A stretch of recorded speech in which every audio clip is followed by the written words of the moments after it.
Welcome to my YouTube channel VK ఉప్పిల్ల.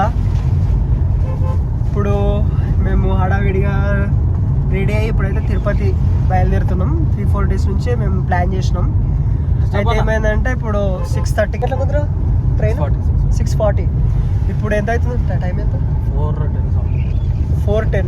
Time ఎంత అవుతుందంటే 4:27 అవుతుంది. 6:40కి ట్రైన్ ఉంది. వికారాబాద్లో ట్రైన్ ఉంది కాబట్టి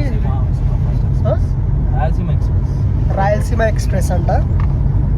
రాయలసీమ ఎక్స్ప్రెస్ ఎక్కేసి వెళ్ళిపోదాం. మ్యాక్సిమం ఇంకా 2 అవర్స్లో అక్కడ ఉండాలి, వికారాబాద్లో ఉండాలి. ఫాస్ట్గా వెళ్ళిపోవాలి. ఇప్పుడు మేము మా మామ వాళ్ళ ఇంటికి వచ్చినాము. ఇక్కడ నుంచి బయలుదేరుతాం. కార్ రెడీ ఉంది. ఇప్పుడు ట్రైన్ టికెట్స్ అయితే బుక్ అయిపోయినాయి. ప్రజెంట్ ట్రైన్ టికెట్స్ బుక్ అయిపోయినాయి. ఏసీ కంపార్ట్మెంట్ అంట. ఒక్క టికెట్ 1500. మా వాళ్ళు రెడీ అయ్యారో లేదు. వికారాబాద్కి వెళ్ళాలి. వికారాబాద్ నుంచి డైరెక్ట్ తిరుపతి ట్రైన్ ఉంటుంది, వస్తుంది. ట్రైన్ అక్కడికి వస్తుంది. అక్కడ ఎక్కేసి సీదా వెళ్ళిపోతాం. ఎక్కడ డోంట్ మిస్. అంటే వీడియో ఎట్లా వస్తుందో, అంటే జర్నీ ఎలా ఉంటుందో నాకు కూడా తెలీదు. కాబట్టి ప్రతిదీ ఎక్కడ కూడా మిస్ అవ్వకుండా చూడండి. ఖచ్చితంగా ఎంతవరకు కంటెంట్ ఇవ్వాలో నేను అంతవరకు ఇస్తాను, ఓకేనా? ఇప్పుడైతే ప్రజెంట్ మేము ట్రైన్ అయితే ఎక్కేసినాం. దిగిన తర్వాత అక్కడ నుంచి అయితే మేము ఎట్లా వచ్చినాం చెప్తాము. టోటల్గా ఫుల్ వర్షం పడుతుంది. మొత్తానికి ఈవినింగ్ తుఫాన్ వల్ల మొత్తం వర్షం పడుతుంది. ఇంకోటి ఏంటంటే ఏసీ అయితే సంపుతుంది. ఫస్ట్ ఏసీ ఫుల్ వేసాడు. అంతకుముందు స్టార్టింగ్ వచ్చినప్పుడు లోపల మాకైతే ఏసీ లేకుండే, కానీ ఇప్పుడైతే ఏసీ ఫుల్ ఉంది. నిజంగా చలి పెడుతుంది.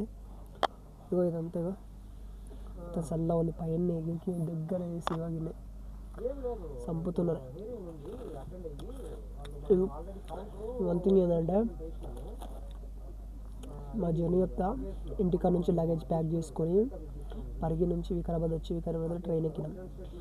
మాకు ఏసీ బోగి లాస్ట్ వరకు ఇది ఇక్కడ ఉంటుంది అని కూడా మాకు తెలియక సతమతమైన మ్యాక్సిమం ఎక్కేసినాం. ఇక ట్రైన్ అయితే తినేసినావా.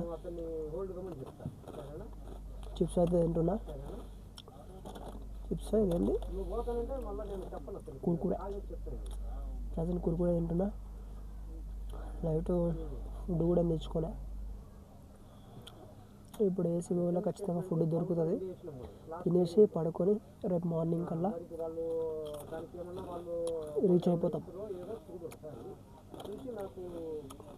ఇక నిద్రపోదాం. ఇప్పటికే టైం అయిపోయింది. బాగా నిద్ర వస్తుంది నాకు. Okay, bye.